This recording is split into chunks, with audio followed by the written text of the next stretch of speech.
Hello everyone. ఇవాళ మనతో పాటు ఉన్నారు సీనియర్ జర్నలిస్ట్ భరద్వాజ్ గారు. వారితో మాట్లాడదాం. సార్ నమస్తే సార్. నమస్తే.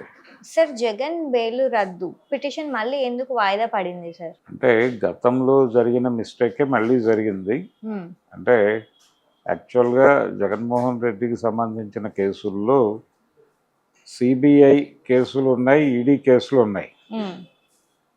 సిబిఐ పెట్టిన కేసుల్లో తీర్పులు వెలువడిన తర్వాతే ఈడీ కేసుల్లో తీర్పులు చెప్పాలి అనేది ఒక నిర్ణయం సుప్రీంకోర్టు గతంలో ప్రకటించినప్పుడు ఈడీ మళ్ళీ సవాల్ చేసింది సుప్రీంకోర్టు నిర్ణయాన్ని. సవాల్ చేసిన సందర్భంగా ఈ బెయిల్ రద్దు కోసం వేసినటువంటి పిటిషన్లు, అంటే ఎవరేసారు ఈ పిటిషను? రఘురామకృష్ణరాజు వేశాడు. ఆ పిటిషన్ మీద జరిపినటువంటి విచారణ సందర్భంగా హైకోర్టులో మొదలైంది. తెలంగాణ హైకోర్టులో మొదలై అక్కడికి చేరింది సుప్రీంకోర్టుకి. సుప్రీంకోర్టుకి చేరిన సందర్భంగా వాళ్ళు మొదట అభిప్రాయపడింది ఏంటంటే సిబిఐ కేసులు ముందు జడ్జిమెంట్లు రానివ్వండి, తర్వాత ఇది చూద్దామని అన్నారు. ఈడీ కేసులు అన్నప్పుడు అసలు ఈ తీర్పులు కాదు, ముందు అసలు అతని బెయిల్ రద్దు చేయాలి. ఇప్పటికే చాలా కాలంగా బయట ఉన్నాడు ఆయన. దాదాపు అంటే అప్పుడు 16 నెలలు పైగా జైల్లో ఉన్నాడు ఆయన. కానీ ఫైనల్గా బెయిల్ వచ్చిన తర్వాత ఇంతకాలం బెయిల్ మీద ఉండటం, ఆయన 2014 నుంచి ఆంధ్రప్రదేశ్ రాజకీయాల్లో చురుగ్గా ఉన్నారు. మధ్యలో ఒక 5 ఏళ్ళు ఆయన సీఎంగా ఉండగా కోర్టు ముఖం కూడా చూడలేదు. కాబట్టి ఆయన బెయిల్ రద్దు చేయాలి, రద్దు చేసి విచారణను వేగవంతంగా పూర్తి చేసి ఆయనకు శిక్ష పడటమో లేదు కేసులు కొట్టేయటం, ఏదో ఒక నిర్ణయం జరగాలి అనే ఉద్దేశంతో ఈ పిటిషన్ దాఖలు చేశాడు ఆయన. ఉండి ఎమ్మెల్యే రఘురామకృష్ణరాజు ఇప్పుడు కాదు, గతంలో ఎప్పుడోనే దాఖలు చేశాడు. అది నడుస్తోంది. అయితే గతంలో దీని మీద ఒక డెసిషన్ తీసుకోవాల్సిన సందర్భం వచ్చినప్పుడు justice Sanjay Kumar not before me అన్నాడు ఆయన. అనడంతో అది ఆగిపోయింది, వాయిదా పడింది. ఆ వాయిదా పడినప్పుడు జస్టిస్ సంజీవ్ ఖన్నా ఏం చెప్పారంటే ఇక్కడ కాదు, ఇది జస్టిస్ అభయ్ బెంచ్ మీద వెళ్ళాలి అని అన్నారు. ఫైనల్గా అది మళ్ళీ అనుకోకుండా ఈ ధర్మాసనం ముందు లిస్ట్ అయింది. లిస్ట్ అయ్యి ఈరోజు వాళ్ళ ముందుకు వస్తే మళ్ళీ పాత అభిప్రాయంతోనే ఉన్నాడు ఆయన. జస్టిస్ సంజయ్ కుమార్ గారు నాట్ బిఫోర్ మీ అనే ఒపీనియన్ నేను ఆల్రెడీ గతంలో చెప్పాను కదా, మళ్ళీ ఇది లిస్ట్ అయింది ఏమిటి అని అన్నాడు ఆయన. అంటే ఇది ఆల్రెడీ జస్టిస్ అభయ్ ధర్మాసనానికి వెళ్ళాలని చెప్పాం కాబట్టి టెక్నికల్గా ఇది జరగలేదు.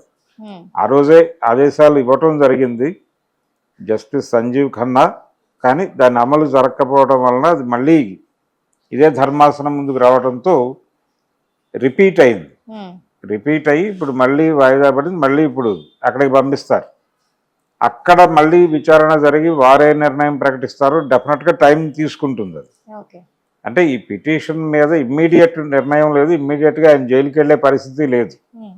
బెయిల్ రద్దు అయిపోయి ఆయన జైలుకి వెళ్ళిపోతాడు ఏదో. అంటే దీన్ని ఎలా ప్రొజెక్ట్ చేస్తున్నారంటే ఆయనకి చుక్కెదురు అన్న, జగన్కి చుక్కెదురు కోర్టులో అన్న టైప్లో వ్యాఖ్యానాలు చెప్తున్నారు. కానీ ప్రస్తుతానికి ఆయనకు వచ్చిన ప్రమాదం ఏం లేదు.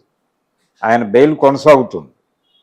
ఒకవేళ రేపు ధర్మాసనం అభయ్ గారి ధర్మాసనంలో ఏదైనా వ్యతిరేక తీర్పు వచ్చినా ఆయన మళ్ళీ అప్పీల్ చేసుకుంటాడు. అప్పీల్ చేసుకుని అప్పీల్ బెయిల్ మీద కొనసాగుతాడు. కాబట్టి అంతిమ నిర్ణయం సీజే నుంచి అంతిమ నిర్ణయం వచ్చే వరకు పోరాడేటువంటి ఛాన్స్ ఉంది ఆయన. రెండోది సిబిఐ కేసులు తేలాలి, ఆ తర్వాత ఈడీ కేసుల్లో జడ్జిమెంట్లకి నేను సహకరిస్తూనే ఉన్నాను కదా, కోర్టుకు వస్తానని చెప్తాడు ఆయన. అంటే గతంలో కోర్టుకు రాకపోవడానికి, 5 ఏళ్ల పాటు కోర్టుకు రాకపోవడానికి నేను ముఖ్యమంత్రిగా ప్రజాక్షేత్రంలో తలమునకలై ఉండటం చేత నాకు ఎగ్జంప్షన్ ఇవ్వండి అని ఆయన కోరుకున్నాడు. ఆ ఎగ్జంప్షన్ అధికారికంగా మంజూరైన తర్వాత కోర్టుకు గైర్హాజరు అవటం మొదలుపెట్టాడు ఆయన.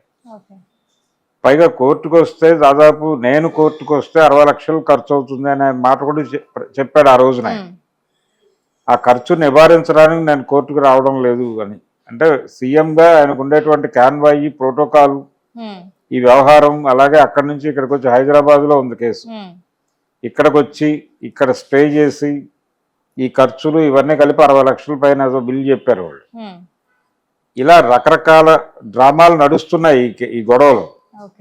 ఇంతకాలం పెండింగ్ అయిపోవడం ఏమిటి, జడ్జిమెంట్లు ఇంత లేట్ అయిపోతే అలాగా.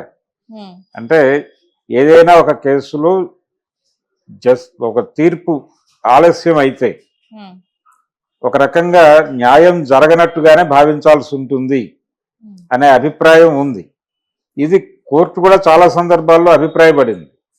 అందుకని సత్వర తీర్పు కోసం డిమాండ్ చేస్తున్నారు వీళ్ళు. ఆ సత్వర తీర్పు వెలువడి అంటే ఒకటి కోర్టు డెసిషన్ ప్రకటించాలి, ఆయనకు బెయిల్ రద్దు చేయడం కుదరదు అంటే వైలేట్ చేయలేదు కదా ఆయన దేన్ని అని. బెయిల్ ఇచ్చినప్పుడు ఏవైతే వాళ్ళు మార్గదర్శకాలు చెప్పారో బెయిల్ ఆర్డర్లో వాటికి లోబడే జగన్ వ్యవహరిస్తున్నాడు కాబట్టి బెయిల్ రద్దు చేయాల్సిన అవసరం లేదు. కాకపోతే కేసులు సత్వరమే విచారణ జరపాలి, దానికి దర్యాప్తు సంస్థలు సహకరించాలి అని కేసు బై కేసు మొదలు పెట్టాలి. అందులో సిబిఐ కేసులు తేలాలి, తర్వాత ఈడీ కేసులు తేలాలి. ఈ ప్రాసెస్లో ఆయన కోర్టును వాయిదాలు ఎగ్గొట్టే ఛాన్స్ లేదు, ఆయన ముఖ్యమంత్రి అయినా కాకపోయినా అని ఒక ఆర్డర్ పాస్ చేయగలిగితే ఆయన రెగ్యులర్గా హాజరవుతాడు కోర్టుకి. రెగ్యులర్గా హాజరై ట్రయల్ వేగంగా నడిపేసి ఆ కేసుల్లో ఆయనకు శిక్షలు పడితే లోపలికి వెళ్ళిపోతాడు ఆటోమేటిక్గా.